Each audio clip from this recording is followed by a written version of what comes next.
Hi guys, you all are welcome on my YouTube channel my online classroom. और आज इस video में मैं आपको एक्सप्लेन करने वाली हूँ क्लास 7 का साइंस का चैप्टर 16 है ये वाटर अ प्रीशियस रिसोर्स। ठीक है, तो वाटर अ प्रीशियस रिसोर्स यानी किस तरह से जो पानी है, जल है, वो एक हमारे लिए प्रीशियस रिसोर्स है, एक मूल्यवान वस्तु है, एक मूल्यवान रिसोर्स है। तो ये देखिए हम इस चैप्टर में अच्छे से समझेंगे, नोट्स की हेल्प से समझेंगे। सारी इंपॉर्टेंट हेडिंग्स जो है इस चैप्टर की वो मैंने मेन हेडिंग्स में लिख दी हैं, कैपिटल लेटर्स में लिख दी हैं। और उसके अंदर का जो भी पॉइंट्स, जो भी कंटेंट है वो हम पॉइंट्स की हेल्प से समझेंगे, क्योंकि पॉइंट्स की हेल्प से काफ़ी अच्छे से समझ में भी आ जाता है, लर्न भी हो जाता है। और याद रखिएगा कि यहाँ पे आपको क्या जानना है, आपको बिल्कुल हम इस चैप्टर में इंट्रोडक्शन में पढ़ने वाले हैं पानी के बारे में, वाटर के बारे में, और किस तरह से over population, scarcity of water rise होती है, और इसकी वजह से किस तरह से जो लाइफ है, प्लांट्स, एनिमल्स और ह्यूमंस की, वो किस तरह से अफेक्ट होती हैं। ठीक है, तो ये सारी चीज़ें हम इस चैप्टर में पढ़ेंगे और जान लेते हैं। देखिए, वाटर एंड इट्स रिसोर्सेज, तो एकदम नेचुरल गॉड गिफ्टेड थिंग है हमारे लिए वाटर जो है, और एक रिसोर्स का काम करता है। हम हमेशा जो है हर साल जो है वर्ल्ड डे बनाते हैं, ठीक है, वर्ल्ड वाटर डे मनाते हैं और सेलिब्रेट करते हैं कब, 22 मार्च को। ठीक है, तो याद रखिएगा, यहाँ से आपका क्वेश्चन बिल्कुल बनेगा। तो वर्ल्ड वाटर डे जो होता है वो उसको हम सेलिब्रेट करते हैं 22 मार्च को। वेरियस इस दिन क्या करते हैं, जो गवर्नमेंट होती है वो वेरियस अवेयरनेस प्रोग्राम चलाती है कि किस तरह से हम पानी को और सेव कर सकते हैं। जो अर्थ है, अर्थ में 3 डोमेन्स हैं। एक है लिथोस्फीयर, सॉलिड पार्ट है ये लैंड का, जिसको हम सॉलिड पार्ट बोलते हैं, और ये लैंड है। एटमॉस्फेयर है जो गैसेस पार्ट है और जिसको हम एयर भी बोलते हैं, ठीक है, एटमॉस्फेयर बोलते हैं। हाइड्रोस्फीयर में वाटर आता है। 97% जो वाटर है वो कहाँ पाया जाता है, वो पाया जाता है लार्ज ओशंस में। अच्छा, इन लार्ज ओशंस में जो पानी पाया जाता है वो सॉल्टी होता है और इसको हम सॉल्टी वाटर बोलते हैं, क्योंकि इसमें सॉल्ट बहुत ज़्यादा होता है। सिर्फ 3% जो पानी है वो फ्रेश वाटर है, और उसमें से भी 2.77% जो है वो किस फॉर्म में है, वो है आइस कैप्स और ग्लेशियर्स, या फिर वो सॉइल के अंदर, ठीक है, अंडरग्राउंड वाटर के रूप में है। तो सिर्फ अगर देखा जाए कि ह्यूमन यूज़ के लिए कितना पानी है, तो सिर्फ है 0.03% फ्रेश वाटर ही है जो ह्यूमन यूज़ के लिए है। तो अब इसी से हमें समझ में आ जाता है कि कितना कम पानी है जो हमारी ज़िंदगी के लिए बहुत ज़रूरी है, और इसको हमें किस तरह से कंजर्व, किस तरह से बचा के रखना चाहिए। अब जान लेते हैं वेरियस फॉर्म्स ऑफ वाटर। तो देखिए, वेरियस फॉर्म्स ऑफ वाटर कौन कौन सी हैं। तो जो वाटर है वो कवर करता है पार्ट ऑफ द अर्थ, ठीक है, बहुत काफ़ी हिस्सा जो है वो अर्थ का वो कवर करता है, ठीक है, जिसको हम हाइड्रोस्फीयर बोलते हैं। और ये 71% of earth is covered with, ठीक है। तो अर्थ में कितना परसेंट जो वाटर है, तो ये है 71%। और यहाँ पे लिक्विड फॉर्म में कौन, देखिए, लिक्विड फॉर्म होती है वाटर की, सॉलिड फॉर्म होती है वाटर की, और वेपर और गैस फॉर्म भी होती है वाटर की। तो जो लेक है, रिवर और जो सी में जो पानी पाया जाता है वो लिक्विड फॉर्म में होता है। इसके बाद glacier, snow on road, mountain with snow, तो इस तरह के जो हैं ये सब जो हैं वो सॉलिड फॉर्म है वाटर के। गैसेस और वेपर फॉर्म में जो आपने फॉग और वाटर वेपर देखे होगा, तो ये पानी की गैसेस और वेपर फॉर्म होती हैं। इसके बाद जान लेते हैं वाटर साइकिल और हाइड्रोलॉजिकल साइकिल क्या होती है। तो एक आपने साइकिल देखी होगी, तो एक रोटेटिंग वे में जो उसका व्हील होता है वो हमेशा रोटेट करता है। इसी तरह से देखिए, इन्वायरमेंट में भी, हमारे नेचर में भी एक कंटिन्यूस साइकिल चलती है वाटर की, इन 3 फॉर्म्स में, सॉलिड, लिक्विड और गैस में। इसी की वजह से टोटल अमाउंट ऑफ वाटर जो होता है वो हमेशा हमेशा कांस्टेंट होता है हमारे नेचर में, पानी की कमी नहीं पड़ती है। और इसी फॉर्म में जब सॉलिड से लिक्विड, लिक्विड से गैस और फिर गैस से सॉलिड या फिर लिक्विड में कन्वर्ट होते जाता है पानी, तो इसको हम हाइड्रोलॉजिकल साइकिल बोलते हैं। अच्छा, इसमें कौन कौन से आपके प्रोसेस आते हैं, कौन कौन सी प्रोसेस इन्वॉल्व हैं, तो है इवेपोरेशन, ट्रांसपिरेशन, कंडेंशन, प्रेसिपिटेशन और परकोलेशन, ठीक है। तो ये सारे जो हैं ये सारे प्रोसेस में हाइड्रोलॉजिकल साइकिल जो है वो रोटेट करती है और मूव करती है। इसके बाद आते हैं वाटर फॉर डोमेस्टिक यूज़, जो बिल्कुल अंडरग्राउंड वाटर है और सरफेस वाटर है जिसका हम इस्तेमाल करते हैं अपने डोमेस्टिक यूज़ के लिए। अच्छा, म्यूनसिपैलिटी वाटर सप्लाई, जल निगम, तो देखिए जो वाटर की सप्लाई होती है आपके घरों में, तो ये किसकी जिम्मेदारी है। तो देखिए, यहाँ पे जल निगम होता है, यानी जो डोमेस्टिक नीड ऑफ वाटर है ये किसके द्वारा देखा जाता है, ये म्यूनसिपैलिटी जो होता है टाउन का, आपके नगर का, आपके शहर का, तो वहाँ की जो म्यूनसिपैलिटी होती है वो इसकी जिम्मेदारी लेती है कि आपके घरों में पानी आए। और इसके लिए वो क्या करते हैं, वाटर को कलेक्ट करते हैं लेक से, रिवर से, फिर इसको साफ करते हैं, प्योरीफाई करते हैं, और फिर उसको पंप करते हैं आपके घरों में बिग मोटर से। तब तक वो स्टोर करते हैं इसको टैंक्स में। इसके बाद वाटर को सप्लाई करते हैं through pipes to houses from storage tanks, और इसी स्टोर टैंक्स में जब वो इसको स्टोर करने के बाद आपके घरों में इन बिग मोटर्स की हेल्प से जो है पाइप्स के थ्रू जो है वो सप्लाई करते हैं। फिर आते हैं ग्राउंड वाटर के बारे में। तो देखिए टोटल वाटर जो कलेक्ट होता है ग्राउंड में between the spaces of rocks, ठीक है, तो ज़मीन के अंदर भी पत्थर होते हैं, तो पत्थरों के बीच से जो पानी जाता है और टोटल वाटर जितना भी ज़मीन के अंदर कलेक्ट होता है उसको ग्राउंड वाटर बोलते हैं। और ये जो पानी होता है वो एक इंपॉर्टेंट सोर्स होता है फ्रेश वाटर का, क्योंकि एकदम फ्रेश होता है, एकदम साफ होता है। वाटर टेबल देख लेते थे, वाटर टेबल क्या है।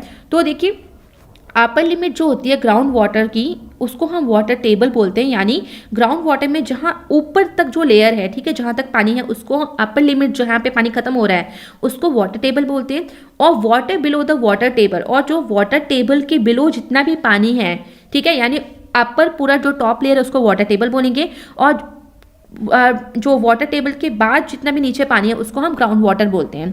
अब आते हैं डिप्लीटेशन ऑफ वाटर टेबल, यानी दिन पे दिन जो वाटर टेबल है वो क्यों इतना गिरता जा रहा है, क्यों इतना पानी कम होते जा रहा है। तो इसका रीज़न है लेस रेनफॉल, बारिश बहुत कम होती है।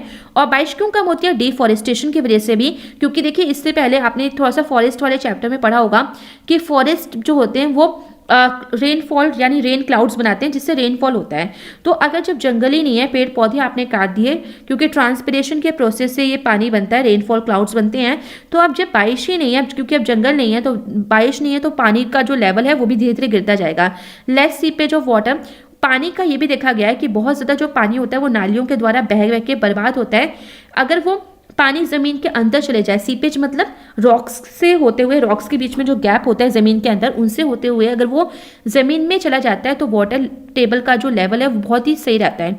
बट लेस सीपेज की वजह से, क्योंकि हर कोई इतना सीमेंटेड, हर जगह आपने देखा होगा गली मोहल्ले हर जगह सीमेंटेड हो गए हैं, ज़मीन होती ही नहीं है, नालियाँ बना दी हैं जिसमें से पानी बह बह के सीधे बर्बाद होता है, पर वो नीचे नहीं जाता, ठीक है, ज़मीन के अंदर नहीं जाता, जिसके वजह से ये जो वाटर टेबल का जो लेवल है वो धीरे धीरे बहुत ही गिरता जा रहा है। ओवर पॉपुलेशन भी एक रीज़न है, क्योंकि इतनी ज़्यादा पॉपुलेशन हो गई है, इतना ज़्यादा वो पानी का इस्तेमाल करती हैं कि सीपेज का और वाटर टेबल का जो लेवल है वो तो कभी इंक्रीज वो होने नहीं देंगे।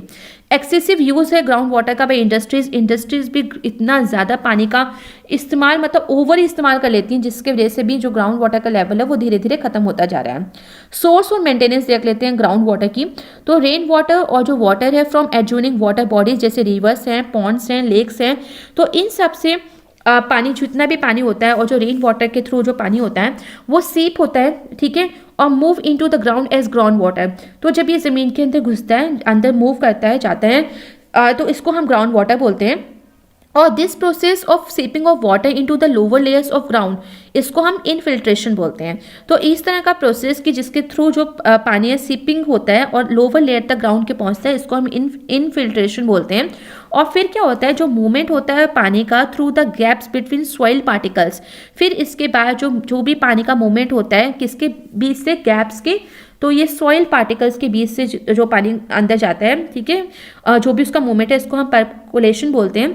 इसके बाद देखिए जो ग्राउंड वाटर है उसको स्टोर किया जाता है, स्टोर होता है ये पानी कहाँ पे, हार्ड रॉक लेयर्स के बीच में स्टोर होता है और बिलो द वाटर टेबल, ठीक है, वाटर टेबल के नीचे, तो उस प्लेस को हम एक्विफर बोलते हैं।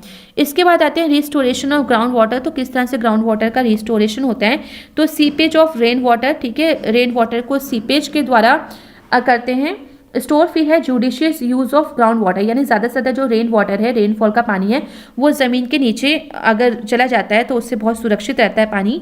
और judicious use of ground water, यानी अच्छे से ग्राउंड वाटर का जो पानी है उसको अच्छे से इस्तेमाल करना चाहिए, जुडिशली यूज़ करना चाहिए। ऐसा नहीं कि उसको फालतू आप यूज़ करें जिससे कि आपका नुकसान काफ़ी हो पानी का, और उससे क्या होगा, पानी का जो लेवल है वो भी दिन पे दिन गिर जाएगा। तो देखिए आइए अब जान लेते हैं यूजेस ऑफ वाटर। तो देखिए पानी का इस्तेमाल बहुत जगहों पे होता है, अलग अलग तरीके से होता है। तो सबसे पहले देख लेते हैं इंडस्ट्रियल यूज़। तो कुछ इंडस्ट्रीज़ हैं, बहुत सी इंडस्ट्रीज़ हैं जहाँ पे पानी का अच्छे खासा उपयोग होता है, बट कुछ ऐसी इंडस्ट्रीज़ भी हैं जहाँ पे बहुत लार्ज क्वांटिटी में पानी का इस्तेमाल होता है। और इन इंडस्ट्रीज से क्या होता है, कि ये जो पानी इस्तेमाल करने के बाद ये इसको किसी तरह से अच्छे से उसको साफ़ नहीं करते, रिट्रीट नहीं करते, ऐसे कि ऐसे हमारी जो नदी होती है वहाँ पे ये रिलीज़ कर देते हैं, जिसकी वजह से वाटर पोल्यूशन काफ़ी हद तक बढ़ जाता है। तो ऐसी इंडस्ट्रीज़ में पेपर इंडस्ट्रीज़ और टैनरीज, ठीक है, जहाँ पे लेदर का वर्क होता है, तो इस तरह की जो इंडस्ट्रीज़ हैं इन्हें बिल्कुल बहुत लार्ज अमाउंट में पानी चाहिए होता है, और ये इंडस्ट्रीज़ भी जो हैं वो मेन सोर्स होती हैं वाटर पोल्यूशन की। इसके बाद आते हैं, क्योंकि वो ऐसा पानी हो जाता है जिसमें केमिकल्स वगैरह काफ़ी हद तक मिल जाते हैं, जिसके बाद वो किसी और चीज़ के लिए आप उसको रीयूज़ नहीं कर सकते। फिर आते हैं वाटर फॉर एग्रीकल्चरल एक्टिविटीज़। तो बिल्कुल एग्रीकल्चरल एक्टिविटीज़ में तो बिल्कुल पानी का उपयोग होता ही होता है, क्योंकि जितनी भी क्रॉप्स हैं, जितने भी पेड़ पौधे हैं, फसलें हैं, उन सबको पानी चाहिए। अगर उन्हें पानी नहीं मिलेगा तो बिल्कुल वो फसलें जो हैं वो डिस्ट्रॉय हो जाएंगी। फार्मर्स जो हैं ये इरिगेट करते हैं अपने क्रॉप्स को कुएँ की हेल्प से, ठीक है, वेल्स जो होते हैं, कैनल्स जो नहरें होती हैं, रिवर्स हैं, अंडरग्राउंड वाटर और ट्यूबवेल्स की हेल्प से वो अपने खेतों को इरिगेट करते हैं, यानी सिंचाई करते हैं, उनको पानी देते हैं। डिस्ट्रीब्यूशन देख लें वाटर का, तो डिस्ट्रीब्यूशन जो है वाटर का हर जगह सेम नहीं है। आपने देखा होगा कुछ एरियाज़ में बहुत ज़्यादा रेनफॉल होती है और कुछ एरियाज़ में रेनफॉल नहीं होती। तो यही एक रीज़न है कि जिसकी वजह से कुछ एरियाज़ में जहाँ रेनफॉल होती है तो वहाँ पे हर तरह की सुख सुविधाएं, हर तरह की पेड़ पौधे, वेजिटेशन पाई जाती हैं। बट जिन एरियाज़ में रेनफॉल नहीं होती तो उन्हें हम सूखे इलाके भी घोषित करते हैं, और वहाँ पर थोड़ी सी सरकार की जिम्मेदारी बन जाती है कि वो किस तरह से वहाँ के लोगों को पानी दे, पानी प्रोवाइड करे, जिससे कि वहाँ के लोग जो है अपने डेली लाइफ की जो यूजेस हैं, पानी का इस्तेमाल जो होता है उसको पूरा कर सकें। तो इसके लिए भी काफ़ी सारे जो लोग हैं वो आर्टिफिशियल लेक्स बनाते हैं, कुएं तालाब बनाते हैं, ठीक है। गवर्नमेंट जो है वो भी नहरों का करती है, थोड़ा सा बंदोबस्त करती है, डैम्स बनाते हैं मल्टीपर्पज़। तो ये सारा काम किया जाता है, क्योंकि गॉड ने जो भी चीज़ें हमें दी हैं वो ऐसा नहीं कि एकदम इक्वल रेशो में, इक्वल प्रोपोर्शन में दी हैं, ठीक है। कहीं कुछ चीज़ है तो कहीं कोई और चीज़ है, और कहीं ज़्यादा है, कहीं कम है।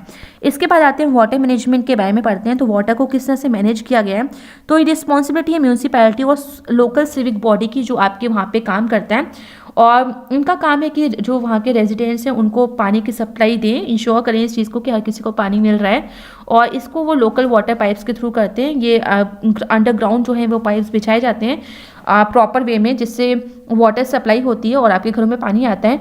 बट कभी कभी ये भी देखा गया है कि डैमेज के थ्रू और केयरलेसनेस, ठीक है, अनदेखी कर दी जाती है, और इसके जैसे क्या होता है, कभी कभी स्टार्ट लीकिंग, ठीक है, जो पाइप्स होते हैं वो लीक करते हैं, जिससे कि काफ़ी हद तक जो प्रीशियस वाटर होता है वो बर्बाद हो जाता है।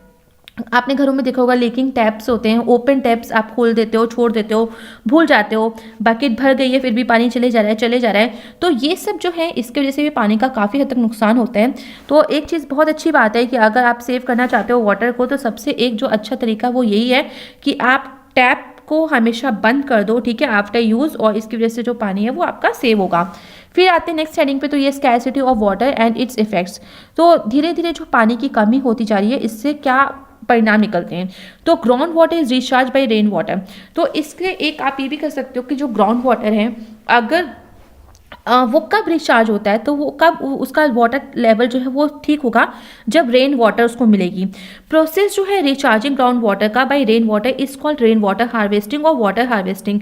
तो अगर आपको जो है ये पानी को रिचार्ज करना है, ठीक है, ग्राउंड वाटर का लेवल हमेशा ठीक करना है, तो जिस प्रोसेस से हम इसको करते हैं उसको हम रेन वाटर हार्वेस्टिंग या वाटर हार्वेस्टिंग कहते हैं, जिसमें रेनफॉल का जो पानी है वो सीधे पाइप के थ्रू जो है वो ज़मीन के नीचे पहुंचाया जाता है ग्राउंड वाटर के रूप में, जिससे कि हमेशा जो है पानी का लेवल वो सही हो।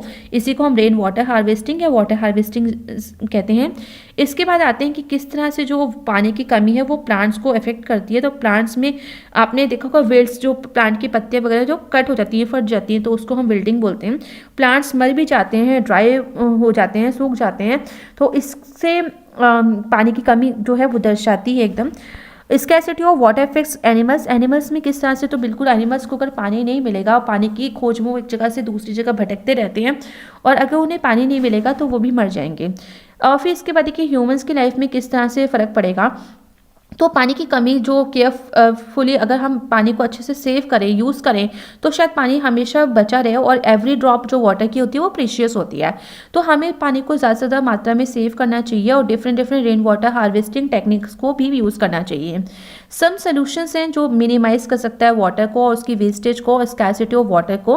तो इसके लिए हमें क्या करना है, सबसे पहले जो टैप है उसको टाइटली बंद करना चाहिए, जिससे कि एक भी ड्रॉप जो है पानी की बर्बाद ना जाए। कम से कम पानी का इस्तेमाल करना चाहिए। घरों में, स्कूलों में, पार्टी और कहीं भी हो तो पानी को वेस्ट नहीं करना चाहिए। रेन वाटर हार्वेस्टिंग एक बहुत अच्छा तरीका है जो आप पानी को सेव कर सकते हैं। बारिश के पानी को सीधे जो है वो ग्राउंड के नीचे अंडरग्राउंड में पहुंचा सकते हैं, और जिससे कि जो है अंडरग्राउंड लेवल जो है आपका पानी का वो हमेशा मेंटेन रहेगा, और अगर ज़मीन के अंदर पानी रहेगा तो वो आप बार बार यूज़ कर सकते हो, ठीक है, जब भी आपको ज़रूरत पड़ती है तो उसका, क्योंकि वहीं से पानी आपके घरों में आता है। रिसाइकिल देख लें तो रिसाइकिल द यूज़ वाटर, इसके साथ ही जो भी पानी आपने यूज़ करा है उस पानी को रिसाइकिल भी करते रहना चाहिए। अगर आप उस पानी को कहीं और यूज़ कर सकते हैं तो उसको भी कर सकते हैं। जैसे इंडस्ट्रीज़ हैं तो इंडस्ट्रीज़ में भी अगर वो पानी को ट्रीट कर दें, थोड़ा सा केमिकल फ्री कर दें उसको थोड़ा सा, तो इससे शायद वो पानी कहीं और भी इस्तेमाल हो सकता है। तो हमेशा रिसाइकिल भी करते रहना चाहिए यूज्ड वाटर का। तो आई होप ये चैप्टर आपको समझ में आ गया होगा। So thank you everyone and please like share subscribe the channel for more updates.